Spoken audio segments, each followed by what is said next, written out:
everybody, I am Vibhushayini Dhaneshwaran.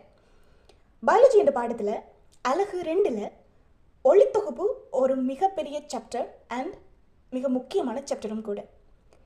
சரி, இப்போ நாங்கள் ஒளித்தொகுப்பு என்ற சாப்டரை பார்ப்போமா? Are you ready?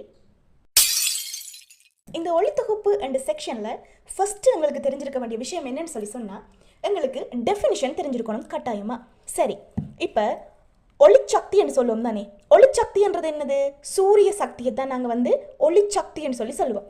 இந்த ஒளிச்சக்தியை கைப்பற்றி ரசாயன சக்தியாக மாற்றுகின்ற ஒரு அனுசேப செயல்முறை தான் ஒளித்தொகுப்பு.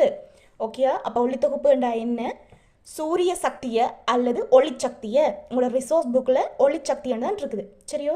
அப்போ இந்த ஒளிச்சக்தியை கைப்பற்றி ரசாயன சக்தியாக மாற்றுகின்ற அனுசேப செயல்முறை. இது கொடுக்காட்டி உங்களுக்கு ஸ்ட்ரக்சரில் மார்க்ஸ் வராது. ஒளித்தொகுப்பு என்றால் என்ன என்ற கேள்விக்கு நீங்கள் என்ன ஆன்சர் கொடுப்பீங்க?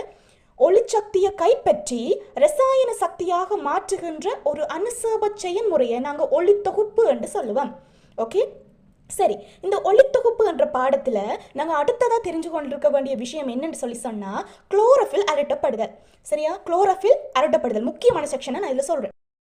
ஓகே, இதில் தாழ் சக்தி மட்டம், உயர் சக்தி மட்டம் என்று சொல்லி 2 சக்தி மட்டங்கள் இருக்குது. இதில் இந்த தாழ் சக்தி மட்டத்தில் குளோரோஃபில் ஏ என்று சொல்லி ஒரு நிறப்பொருள் இருக்குது. சூரியனிலிருந்து வர்ற இந்த ஃபோட்டோன்கள் இந்த தாழ் சக்தி மட்டத்தில் இருக்கிற இந்த குளோரோஃபில் ஏயில் படப்போகுது.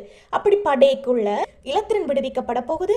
அப்படி விடுவிக்கப்பட்ட இலத்திரன்கள் உயர் சக்தி மட்டத்தை நோக்கி போகைக்குள்ள முதலான இலத்திரன் வாங்கி என்ற ஒன்று இந்த இலத்திரனை வேண்ட போகுது. அப்போ இது இந்த இலத்திரனை வேண்டுது. சரியா? எங்களுக்கு தெரியும், நாங்கள் கெமிஸ்ட்ரியில் படிச்சிருக்கோம். ஒரு அணு இப்போ ஐதரசனை எடுக்கிறேன். ஒரு அணு இலத்திரன் ஒன்றை இழந்துட்டுது. இது ஒரு இலத்திரனை என்னோட கொடுத்துட்டுன்னு வெப்பமன். அப்போ அப்படி இழந்துட்டுன்னு சொல்லி சொன்னால், ஒரு இலத்திரனை இழந்துட்டுதுன்னு சொல்லி சொன்னால் நாங்கள் H+ அந்த அணுவுக்கு ப்ளஸ்ன்னு சொல்லுவோம். ஏட்டா மைனஸ்ன்னு சொல்லுவோம். இப்போ CL சொல்கிறேன். இப்போ இதில் 7 இருக்குதுன்னு வெப்பமன்.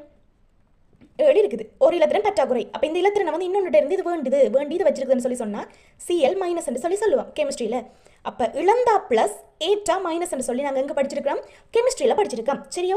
இப்போ இந்த குளோரோஃபில் ஏ என்ன செய்யுது? தன் இலத்திரனை விடுவிக்குது. இலத்திரனை இழந்துட்டுது. அப்படி இலக்கிக்குள்ள இந்த குளோரோஃபில் ஏ என்னென்று வரும்? குளோரோஃபில் A+ மாறிடும். இலத்திரனை இழந்தோன்னே குளோரோஃபில் A+ மாறிடும். இந்த இலத்திரன் இப்போ எங்கே போயிட்டு உயர் சக்தி மட்டத்தில் இருக்கிற முதலான இலத்திரன் வாங்கிட்ட போயிட்டுது. எப்பவுமே உறுதியான நிலை தாழ் சக்தி மட்டமாக தான் இருக்கு. இப்போ ஒரு மனிதனை பார்ப்போமே, ஒரு மனிதனோ அல்லது ஒரு தேங்காயோ ஏதோ ஒன்று எடுத்தோம்னா